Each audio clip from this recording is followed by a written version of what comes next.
Пред некој ден ми падна запче. Мајка ми каже да го ставам под перницата. И некаде околу полноќ ќе дојде вилата на запчињата и моето запче ќе го замени за паричка. Добро, сега. Имам неколку прашања и дилеми. Под број 1. Што ли прави таа вила со толку многу запчиња? Според моето сознание, секој дете губи по едно запче на секој 8 секунди и тоа на различни места во светот, што ме доведува до дилема број 2. Како ли таа вила стига од еден крај на светот до друг?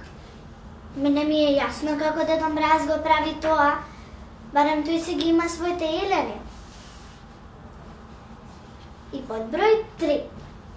Сакате да ми кажете дека вилата ги фаќа запчињата на сите деца, а што е со вилиците? Да се разбереме, некои деца ги губат запчињата за тоа што не водат грижа за нив. Не ги мијат. Добро, така сега. Јас го изгубив запчето што го изгубив. Ама затоа, под перницата на вилата ќе ставам антибактериска средство.